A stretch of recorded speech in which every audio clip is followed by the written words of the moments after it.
Bienvenido al canal de Narraciones Budismo. Enseñanza por el Dr. Alexander Berzin, extraída de la web studybuddhism.com. Gracias por escuchar. El método de purificación usado en el Anuttara Yoga Tantra, por el Dr. Alexander Berzin. Las 4 verdades nobles. El Buda enseñó las 4 verdades nobles. Las 4 verdades percibidas como verdaderas por los aryas, los llamados seres nobles. Todos afrontamos sufrimientos verdaderos o problemas. Estos tienen un origen o causa verdadera, pero puede haber una cesación verdadera de ellos de tal manera que jamás recurran. Esto sucede mediante el desarrollo en nuestro continuo mental de las verdaderas vías de la mente o caminos verdaderos que conduzcan a esa cesación. Los sufrimientos verdaderos. Existen 3 tipos de sufrimientos verdaderos. El sufrimiento del sufrimiento se refiere a nuestras experiencias comunes de sensación de infelicidad. Estas pueden acompañar tanto nuestras experiencias de objetos de cualquiera de los 5 sentidos físicos como eventos puramente mentales. El sufrimiento del cambio se refiere a nuestras experiencias comunes de sensaciones de felicidad. Estas también pueden acompañar nuestras experiencias de objetos de cualquiera de los 5 sentidos físicos o eventos puramente mentales. El problema de esta felicidad es que se disipa rápidamente, nunca satisface y es reemplazada por infelicidad. El sufrimiento que afecta que todo lo impregna es la base que afecta, produce y perpetúa todas nuestras experiencias de las 2 formas de sufrimiento anteriores. Se refiere a nuestra experiencia de los agregados contaminados de nuestro cuerpo y mente, los cuales surgieron por la fuerza de los impulsos kármicos y las emociones y actitudes perturbadoras. En este momento, nuestros agregados aún están asociados con estas emociones perturbadoras y fuerzas kármicas. Es por ello que nuestros agregados contaminados generan más agregados contaminados.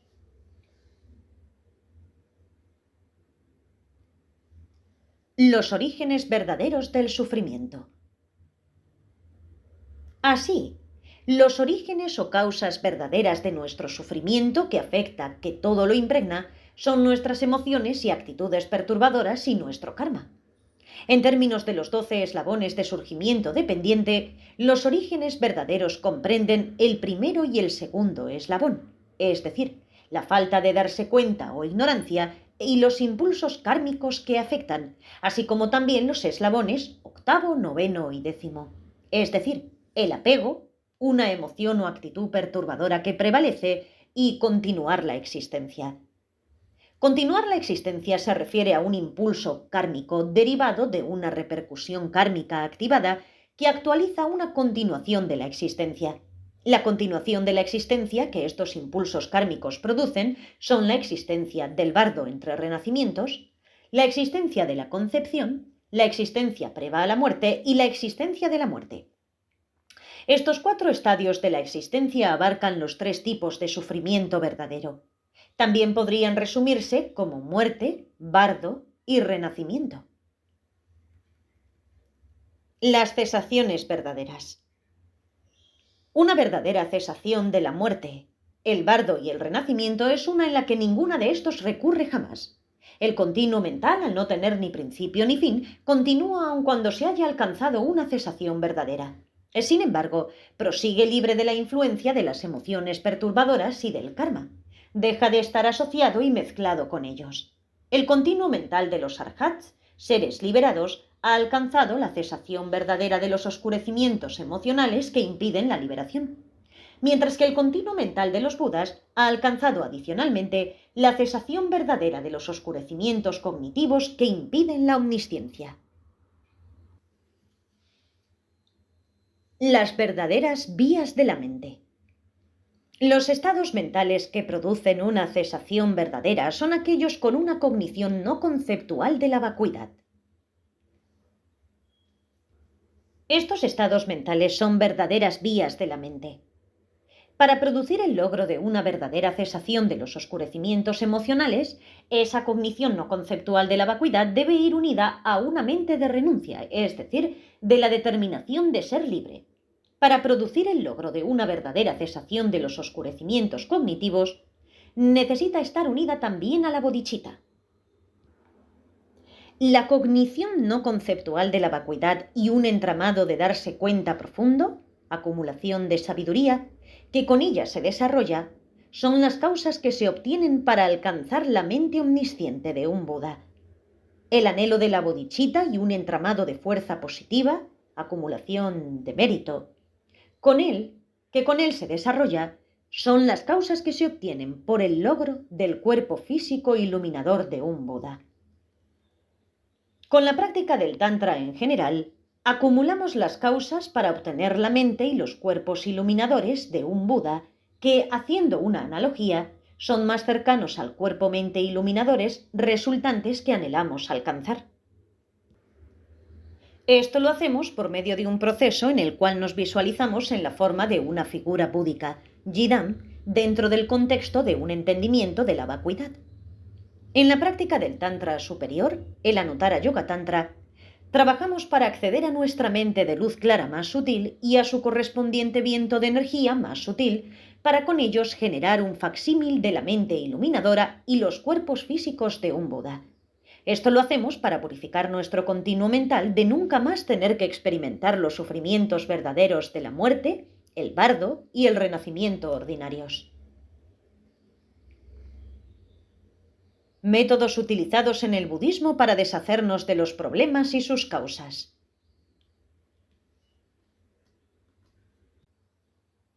Métodos utilizados en el budismo para deshacernos de los problemas y sus causas. En general, en el budismo se utilizan muchos métodos para deshacernos de los problemas. Examinemos 7 de ellos. Ejercer el autocontrol.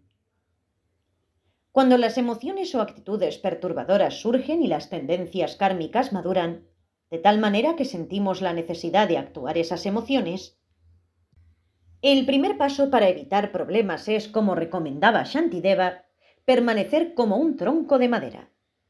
Esto significa que usamos la vigilancia para detectar que ha surgido una emoción perturbadora, luego la presencia mental para recordar las consecuencias de sufrimiento que se producirán si actuamos la emoción y finalmente empleamos la autodisciplina ética para contenernos. Aunque este método de lidiar con situaciones potencialmente peligrosas no nos libera de los orígenes verdaderos de nuestros problemas, es decir, las actitudes y emociones perturbadoras y las tendencias kármicas de actuarlas, por lo menos nos impide reforzar las causas verdaderas de estos. Aplicar fuerzas oponentes. Ejercer el autocontrol para no actuar una emoción perturbadora en realidad no contrarresta dicha emoción. Para contrarrestarla necesitamos lidiar con ella más directamente. El primer método es aplicar una fuerza oponente. Un ejemplo sería meditar en la fealdad para superar el apego, o meditar en el amor para superar el enojo. Cuando nos sentimos sexualmente atraídos hacia alguien, nos imaginamos las entrañas del cuerpo que nos atrae como si le quitáramos la piel. Cuando estamos enojados por el comportamiento irritante de otra persona, recordamos que está actuando así porque es infeliz y algo la está molestando. Luego, con amor, le deseamos que sea feliz y que obtenga las causas de la felicidad, incluso si nuestro amable deseo surge por el interés egoísta de que ya no nos moleste. Sin embargo, este método solo es provisional, no nos libera de la emoción perturbadora de tal forma que nunca más vuelva a surgir. Transformar las circunstancias negativas en positivas. Otro método es cambiar nuestra actitud para convertir las circunstancias negativas en positivas. Por ejemplo, cuando experimentamos dificultades, contemplamos nuestro sufrimiento como el agotamiento de nuestro potencial kármico negativo, en vez de alterarnos y enojarnos con él. Pensamos, es bueno que esté sufriendo. Gracias al hecho de que mi potencial kármico negativo está madurando ahora, me estoy liberando de experimentar algo aún más terrible en esta misma vida o en un peor estado de renacimiento. Adicionalmente, cuando tenemos problemas, pensamos en términos de tomar todo el sufrimiento de otros que están experimentando problemas similares. Por ejemplo, si tenemos hepatitis, pensamos que por yo tener hepatitis, el sufrimiento abandone a cualquier persona que ahora tenga esta enfermedad y recaiga sobre mí. Que el potencial kármico negativo de contraer hepatitis que tenga cualquier persona en el futuro madure en mí ahora.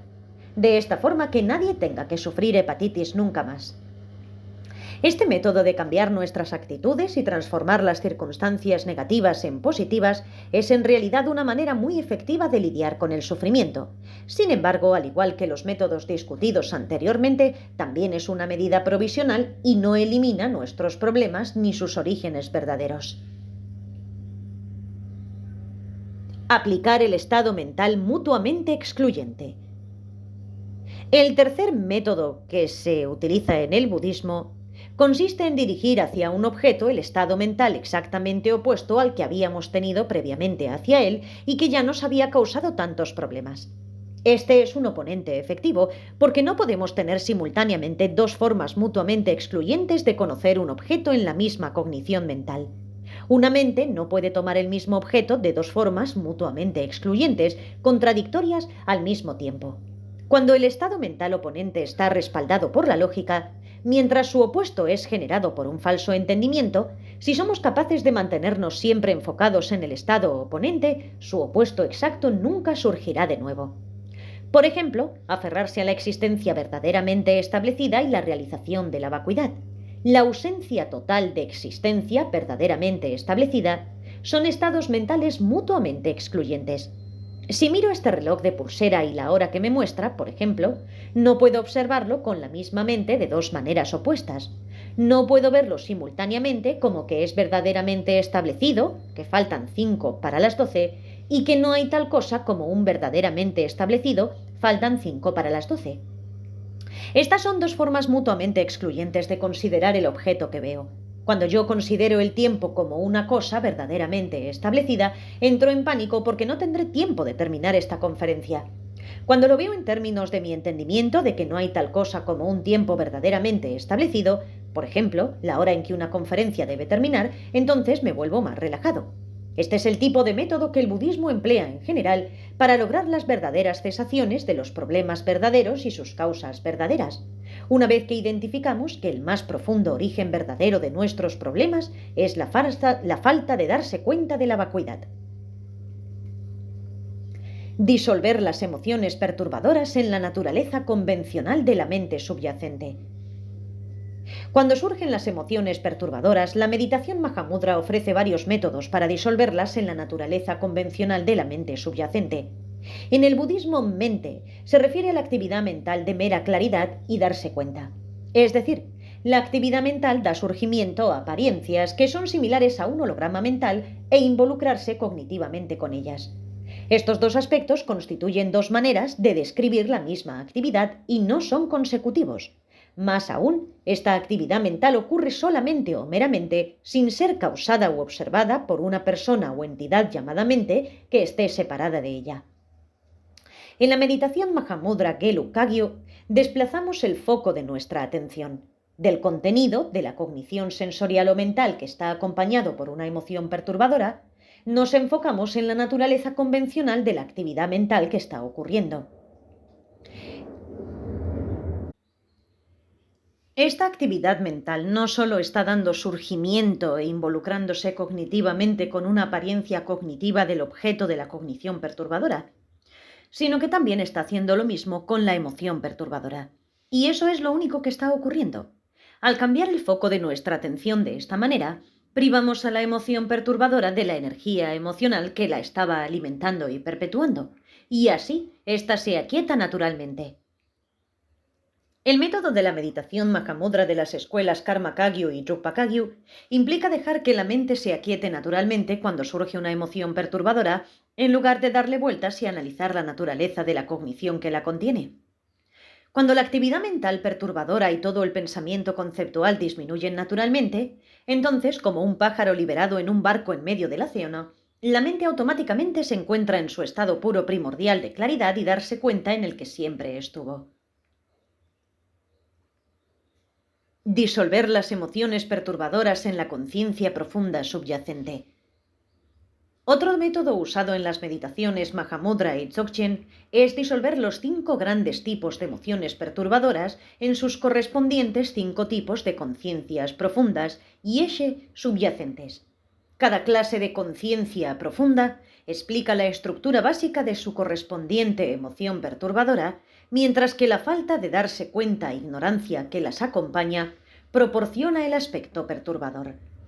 Con el deseo anhelante, por ejemplo, nuestra cognición de algo se enfoca en un objeto específico. Lo considera especial y exagera sus buenas cualidades. Lo que subyace a este deseo anhelante es la conciencia de individualidades, la cual meramente distingue un objeto como un objeto individual distinto de todo lo demás.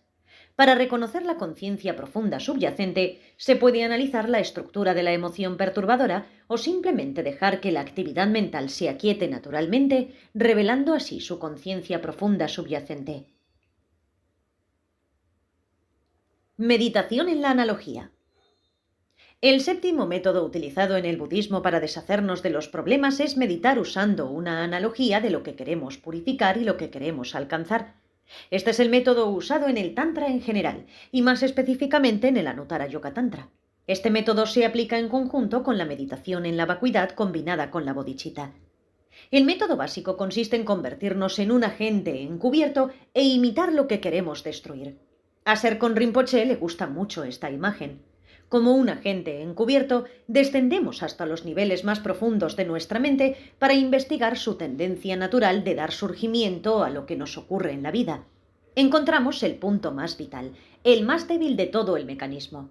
Entonces lo saboteamos para que deje de hacer surgir aquello de lo cual nos queremos liberar. De ciertamente, invertimos el mecanismo para que en vez de hacer surgir lo que no queremos experimentar, hacer surgir aquello que sí deseamos alcanzar.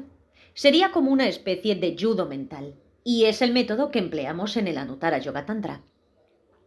Siempre hablamos en términos de una base que ha de ser purificada, un camino que purifica y el resultado de la purificación, base, camino y resultado. En este caso los tres son análogos. La base que queremos purificar, el camino que va a realizar la purificación y el resultado de dicha purificación. Por ser análogos, se puede usar el camino como un agente encubierto para purificar la base y obtener el resultado. El método se hará más claro cuando veamos el ejemplo específico en el que la muerte, el bardo y el renacimiento incontrolablemente recurrentes conforman la base que queremos purificar. Como se ha visto, la muerte, el bardo y el renacimiento son otra forma de presentar la noble verdad del sufrimiento.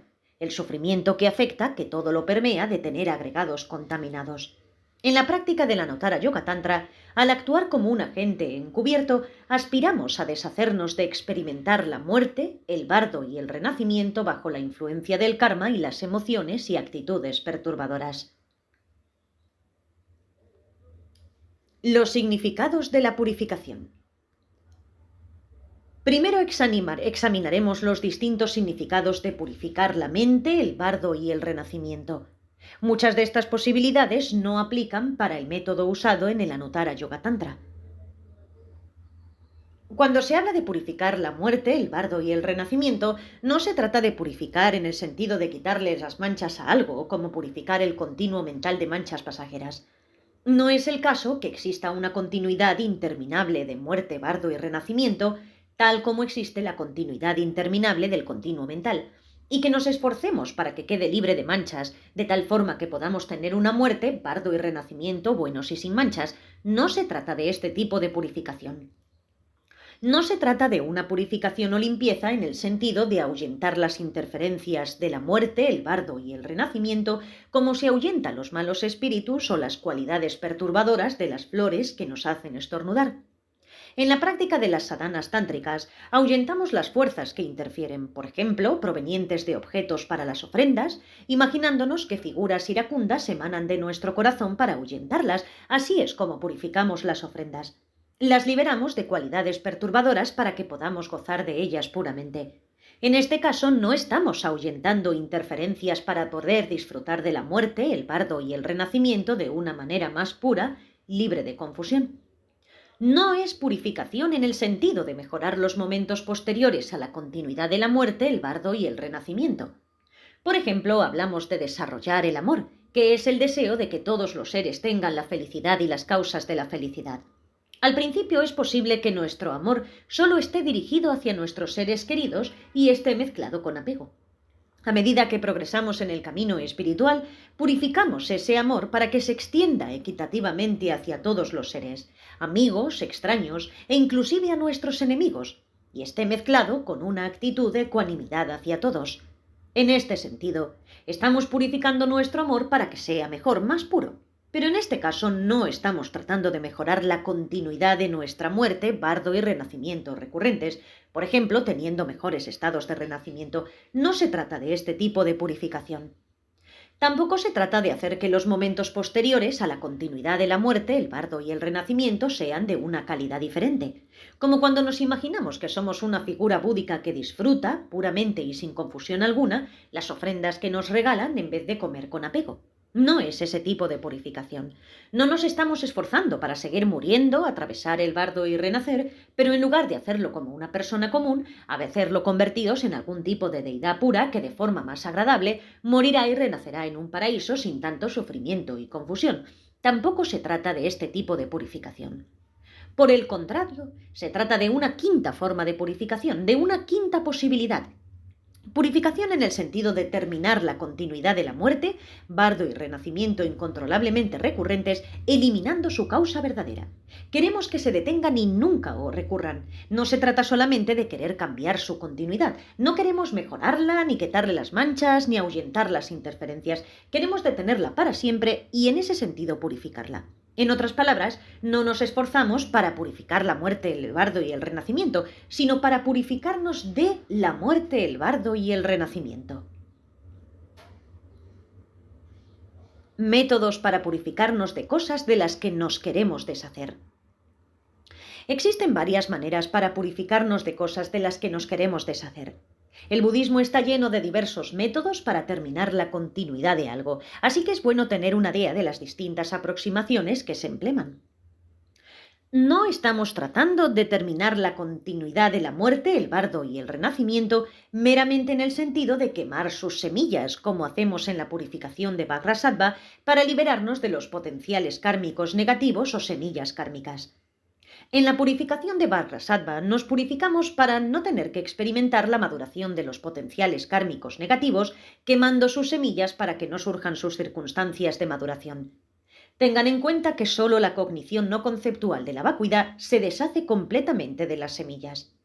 El mantra de Vajrasattva solo las quema de tal forma que, a pesar de estar aún presentes, no surgirán las circunstancias para su maduración. Así que en la práctica de la Anuttara Yoga Tantra no trabajamos solo para quemar las semillas de la muerte, el bardo y el renacimiento, de tal forma que no surgan las circunstancias para que maduren de nuevo. En lugar de ello, queremos arrancar de raíz sus causas y purificarnos en el sentido de eliminar del todo y para siempre la muerte, el bardo y el renacimiento. Tampoco nos estamos oponiendo directamente a la muerte, el bardo y el renacimiento. No estamos usando un oponente para ellos como alguna especie de elixir de la inmortalidad. Algunos podrían concebir que un elixir así sería una manera de liberarse de ellos. Tal fuerza oponente sería similar a cuando utilizamos el oponente del amor con el odio. Tampoco estamos usando un opuesto exacto mutuamente excluyente de la muerte, el bardo y el renacimiento para ponerles fin, como utilizamos la cognición no conceptual de la vacuidad para liberarnos para siempre del aferramiento a la existencia verdaderamente establecida. No meditamos en algo que sea el opuesto exacto de la muerte, el bardo y el renacimiento como método para purificarnos de ello y ponerles fin. Más bien, estamos esforzándonos por romper la continuidad de la muerte, el bardo y el renacimiento, meditando con vías de la mente que sean similares a estos tres estadios. Específicamente generamos vías de la mente que, al imitar a la muerte, al bardo y al renacimiento, puedan superar los obstáculos habituales con el fin de llegar al corazón o a la base de los tres. Luego, estas vías de la mente acceden al mecanismo que subyace y genera la muerte, el bardo y el renacimiento, y erradican de la base de ese mecanismo las causas que los perpetúan. Simultáneamente, estas vías de la mente actúan como causas para sustituir otros factores sobre la base del mecanismo, para que el mismo mecanismo que antes daba surgimiento a la muerte, al bardo y el renacimiento, ahora dé surgimiento a la mente omnisciente de un Buda y a los dos niveles de sutileza, correspondientes a los cuerpos físicos iluminadores por medio de los cuales se manifiesta un Buda. Una explicación estructural del método Anuttara Yoga. En términos estructurales tenemos una base y un resultado que son análogos el uno del otro. Si llamamos a la base 1 y al resultado 2, ambos provienen del mismo fundamento. Adicionalmente, estamos utilizando una vía de la mente de práctica que también es análogo tanto al 1 como al 2, lo que nos permite llegar a su fundamento compartido. Cuando esta vía de la mente desciende al fundamento, desarrolla una doble función. Actúa como un oponente al eliminar las causas que hay en el fundamento que han estado dando surgimiento al 1. En otras palabras, destruye la habilidad de ese fundamento de hacer surgir el número 1, que es lo que ha estado haciendo normalmente todo el tiempo. Y simultáneamente actúa como una causa para que el fundamento dé surgimiento al número 2. La base, nuestro número 1, son la muerte, el bardo y el renacimiento. El resultado, nuestro número 2, es la mente omnisciente de un Buda y los dos niveles de sutileza de sus cuerpos físicos iluminadores. A la mente omnisciente de un Buda se le llama Dharmakaya, un cuerpo que todo lo abarca. Las incontables formas físicas en las que aparece un Buda son de dos tipos, Sambhogakaya y Nirmanakaya. El Sambhogakaya es el más sutil de los dos. Es un cuerpo que hace uso pleno, específicamente un entramado de formas físicas que hacen uso pleno de las enseñanzas Mahayana. Según la presentación de los sutras, son formas iluminadoras sutiles que siempre tienen el conjunto completo de características físicas y mayores y menores de un Buda.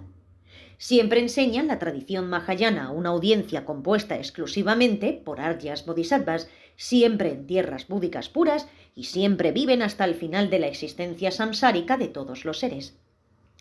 Sin embargo, de acuerdo con el Anuttara Yoga Tantra general, el Sambhogakaya es el cuerpo de los discursos iluminadores de un Buda, que en cierto sentido también es un cuerpo de formas físicas sutiles, a saber, la forma de los sonidos con las que un Buda se expresa.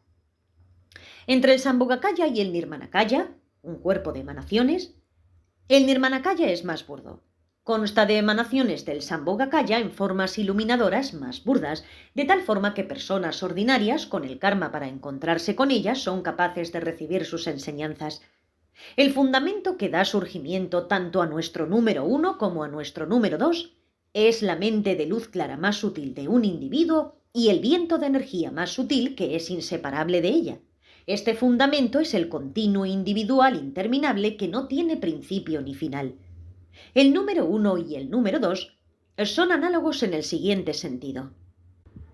La muerte ocurre cuando todos los niveles más burdos de la mente y del viento de energía se disuelven en esta base.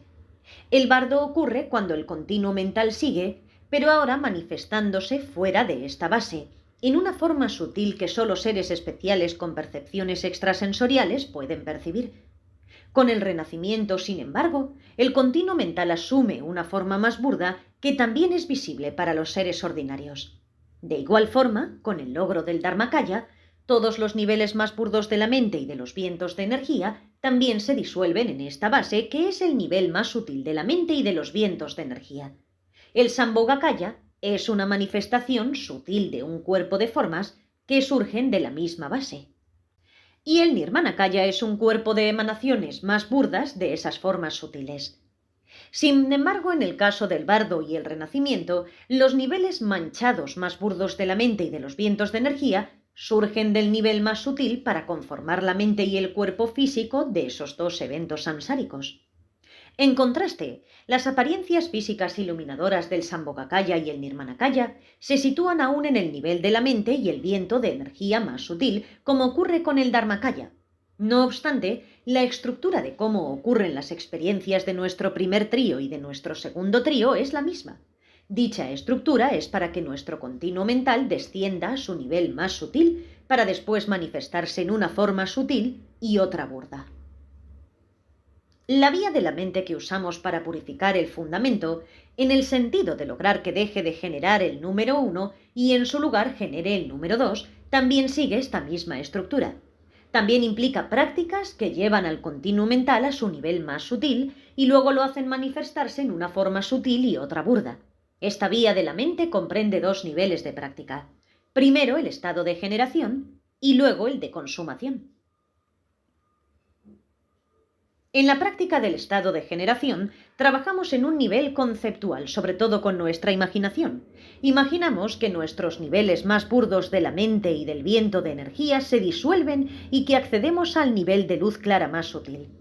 Luego imaginamos que surgimos en una forma sutil, por ejemplo, como una sílaba raíz, y luego en una forma más burda, a saber, la de una figura búdica o yidam. En la práctica del estado de consumación, trabajamos con el sistema de energía más sutil, de tal forma que de hecho disolvemos los niveles más burdos de la mente y del viento de energía y realmente accedemos al nivel de luz clara más sutil. Luego, desde ese nivel, generamos las formas sutiles conocidas en algunos sistemas de Anuttara Yoga como cuerpos ilusorios. A partir de estos, generamos formas más burdas, conocidas como vías de cuerpos de emanación. Las prácticas del estadio de generación actúan como las causas para poder practicar exitosamente los métodos del estadio de la consumación. Las prácticas del estadio de la consumación, a su vez, son las verdaderas causas que se obtienen para alcanzar los 3 cuerpos iluminadores resultantes de un Buda, nuestro número 2. Más aún, ambos estadios de la práctica se llevan a cabo con una mente que tiene una cognición válida de la vacuidad y una motivación de la bodhicitta no elaborada. Así que, en recapitulación, juntemos todo esto en términos de nuestro ejemplo y agreguémosle más detalles. A pesar de que no todos los detalles de nuestro ejemplo son precisos, tal vez aún así nos sirva para ayudar a comprender cómo funcionan los métodos de purificación del Anuttara Yoga. Hay una casa con 2 cuartos. El cuarto 1 y el cuarto 2, y ambos comparten un sótano. El cuarto 1 es la celda de una prisión. El cuarto 2 es la recámara del palacio de un Buda. Cada cuarto está conectado con el sótano por medio de su propio ascensor. La electricidad que mueve ambos ascensores proviene del sótano compartido, pero ahora solo está conectada al ascensor 1, el que conduce a la celda. El ascensor 2, que conduce a la recámara del palacio, no tiene electricidad. Por eso el elevador 1 funciona y el otro no. Nosotros somos un prisionero dentro de la celda. Tenemos una vida interminable y estamos presos para siempre. Cada 100 años tomamos el ascensor para bajar al sótano. Nos cambiamos de ropa y volvemos a subir a nuestra celda. Esta es la rutina de la cárcel. Nuestra meta es sabotear el sistema eléctrico de la casa para cortarle la electricidad al ascensor 1 y en su lugar conectarla al 2. Si cumplimos la misión, el ascensor del cuarto 1 dejará de funcionar, el del cuarto 2 funcionará y lo podremos usar para vivir en la recámara del palacio. Para llevar a cabo nuestra misión tenemos que bajar al sótano. Aunque normalmente bajamos cada 100 años, esta vez no podemos esperar tanto. Nuestros padecimientos en la cárcel son terribles, pero peor aún es el sufrimiento de los incontables prisioneros que están cada cual encerrados en su propia celda. Para meternos en el sótano de nuestra celda tenemos que seguir la costumbre de ambos cuartos de la casa. Tenemos que bajar por el ascensor. Para poder hacerlo tenemos que disfrazarnos y burlar a los guardianes. Alguien del lado del palacio viene a ayudarnos. Nos visita y secretamente nos da un uniforme del palacio y nos instruye acerca de cómo debemos entrar solos al sótano. Si fingimos ser del palacio, podremos engañar a los guardias, activar el ascensor de nuestra celda y bajar al sótano. Seguimos las instrucciones. Primero practicamos en nuestra imaginación que bajamos al sótano. Llevamos a cabo nuestra operación secreta de reconectar el cableado eléctrico y después subimos al cuarto del palacio por el ascensor 2. Una vez que podamos visualizar la operación perfectamente y hayamos practicado lo suficiente, podremos meternos en el elevador de nuestra celda y usarlo para llegar al sótano. Después de muchos intentos en los que tuvimos que subir de nuevo cuando ya estábamos casi llegando al sótano, finalmente conseguimos llegar hasta abajo. Ahí desconectamos la electricidad del ascensor que va hacia la celda y la conectamos al ascensor que lleva a la recámara del palacio. Una vez hayamos logrado esto, tomamos el ascensor 2 a la recámara del palacio y desde ahí ayudamos a todos los demás prisioneros a escapar. En esta analogía más extensa, la celda es el samsara. El sótano es el nivel más sutil de nuestro continuo, nuestra mente de luz clara y el viento de energía más sutil. Los guardias son nuestros oscurecimientos emocionales y cognitivos. Bajar de la celda al sótano ocurre con la muerte. Estar en el ascensor que sube a la celda es la existencia del bardo y estar de vuelta en la celda es el renacimiento. La recámara del palacio es el estado iluminado de un Buda. El Dharmakaya es cuando estamos en el ascensor que sube al palacio, pero aún estamos en el sótano. Estar en el ascensor que sube al palacio es el Sambhogakaya. Y estar en la recámara del palacio es el Nirmanakaya. Esta parte de la analogía no es del todo exacta, pues el Dharmakaya, Sambhogakaya y Nirmanakaya ocurren simultáneamente y no en secuencia. Lo que sí es análogo es que las apariencias de los tres cuerpos iluminadores de un Buda tienen tres niveles de sutileza. Quien nos visita del palacio es el maestro tántrico. Al darnos un disfraz es conferirnos un empoderamiento tántrico. El disfraz es el de una figura búdica. Usar el disfraz y practicar la operación en nuestra imaginación es la práctica del estado de generación, durante la cual nos visualizamos en esa forma búdica. Usar realmente el ascensor y con el tiempo tener éxito en llegar al sótano con el disfraz puesto es la práctica del estado de consumación. Lo que mantiene la conexión eléctrica del ascensor que conduce a la celda es nuestro aferramiento a una existencia verdaderamente establecida. Lo que la desconecta de donde está y en su lugar la reconecta para que la electricidad fluya al ascensor que conduce a la habitación del palacio es la cognición no conceptual de la vacuidad. Alcanzar finalmente la recámara del palacio de un Buda es alcanzar nuestra iluminación. Este es, pues, el procedimiento que usamos en el Anuttara Yoga Tantra para purificarnos de tener que experimentar el sufrimiento verdadero de la muerte, el bardo y el renacimiento incontrolablemente recurrentes. Esta es la transcripción de un seminario impartido en Londres, Reino Unido, en abril de 1986, revisado en octubre de 2008, traducido por Alberto Polo Leiva y narrado por Jan Pelwano. Gracias por escuchar.